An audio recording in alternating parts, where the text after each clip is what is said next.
Olá, vamos hoje conversar sobre esse tema, os desafios que nós temos no cumprimento da missão.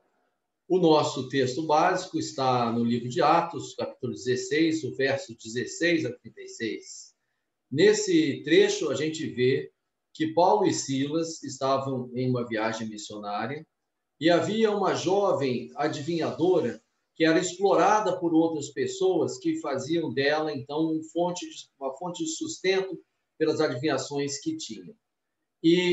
Ela, ao cruzar com Paulo e Silas, ela falou isso aqui, que são servos de Deus Altíssimo e vos anunciam o caminho da salvação. Então, mesmo estando possuída por um espírito ruim naquele momento, essa moça não teve como não reconhecer ali a autoridade espiritual de Paulo e Silas.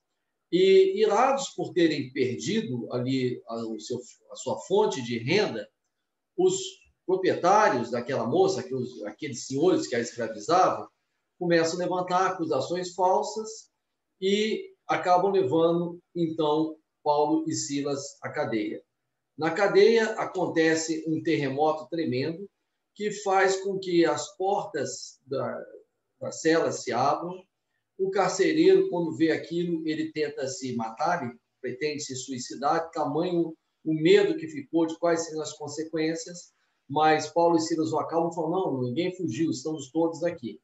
E foi tão tremenda aquela experiência que ele se converteu e a toda a sua família, todos foram batizados ali naquele dia.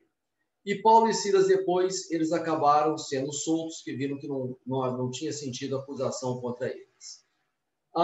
Devemos refletir, com base nessa história de Paulo e Silas, o quanto nós estamos de fato disponíveis para cumprir a palavra de Deus. E a palavra de Deus, ela nos chama ao ide, ao pregai, ao anunciai. O que Jesus disse? Quem quiser vir após mim, faça o quê? Renuncie-se a si mesmo. Sair do comodismo. Tome sobre si a sua cruz, assumir a sua missão. E aí, então, e me siga, ele disse. No cumprimento da missão, a gente pode enfrentar grandes desafios que vão pôr em xeque a nossa fé. Temos que estar cientes disso. O exemplo de Paulo, eu poderia dizer de Silas também, ele teve um planejamento inicial, ele saiu com o objetivo de visitar a igreja que ele havia fundado anteriormente para expandir a obra missionária. Ele planejou, mas submeteu o que pretendia fazer a Deus em oração. E aí é um equilíbrio que nós precisamos aprender com ele. Nós devemos, sim, planejar, tanto individualmente, quanto pessoas, como coletivamente, como igreja. O planejamento é uma bênção, ajuda a gente a se organizar.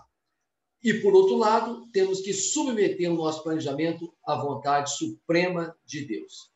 Esse é um equilíbrio, porque tem pessoas que falam assim, não tem que planejar. O Espírito vai me levar, eu vou deixar que as coisas aconteçam. Isso é errado. Nós devemos, sim, planejar, fazer a nossa parte.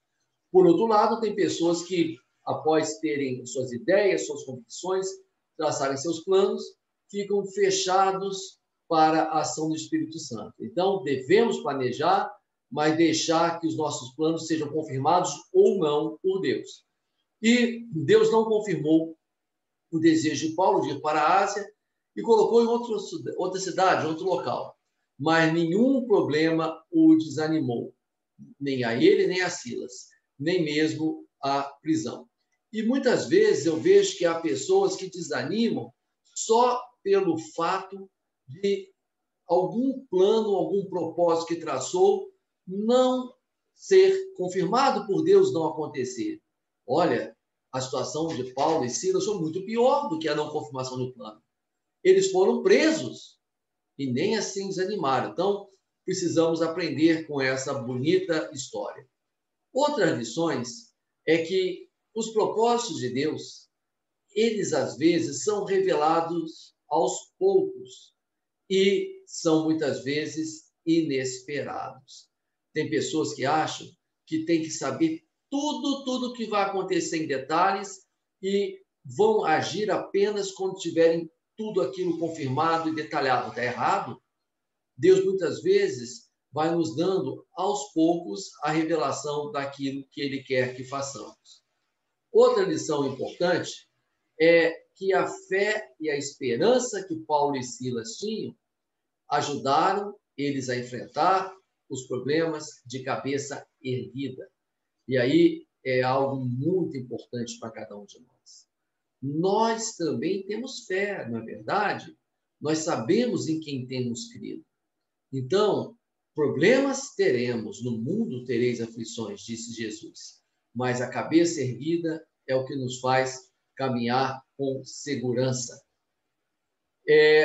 Todas as coisas cooperam para o nosso bem, quando a nossa vida está sob a direção de Deus. Então, até a prisão, que poderia ser visto como um fato altamente ruim, um fato lamentável, ela fica mais suave e ela fica, não apenas isso, mas é usada como instrumento de conversão do carcereiro, de toda a sua família e provavelmente de outras famílias que viram ali a salvação chegar àquela casa. Então, até uma prisão pode concorrer para o nosso bem. Não há nada que aconteça com a gente que não possa trazer aprendizado e crescimento. E o que importa não é o quanto passamos por tristeza, por provações, mas é como passamos, como reagindo a elas. Ao invés de sermos aqueles que se deixam abater, que ficam arrasados, impotentes, sentindo-se derrotados, nós devemos sim, é lícito que a gente chore, que a gente sofra. O próprio Jesus chorou diante da morte de Lázaro, diz na palavra. Nós podemos chorar, podemos sofrer, nós somos humanos, mas temos que manter a nossa cabeça erguida. Não podemos deixar que esses problemas nos abatam e nos tirem do foco. E esses problemas não podem nos desviar daquele que tem que ser o nosso foco. São as pessoas que Deus coloca do nosso lado para que possamos ministrar na vida delas. Então, muitas dessas pessoas são colocadas de forma até surpreendente ou antagônica. Foi o caso do carcereiro. O carcereiro ali, ele era o antagonista de Paulo e Silas. É aquele que estava ali para garantir a privação da liberdade. E quantas pessoas Deus coloca no nosso caminho, na nossa família, na nossa vizinhança, no nosso trabalho e até na nossa igreja, que às vezes nos causam incômodo, descontentamento, que trazem problemas, não nos trazem alegrias, não nos trazem conforto, nem paz. Mas, com certeza, temos algo a fazer por elas.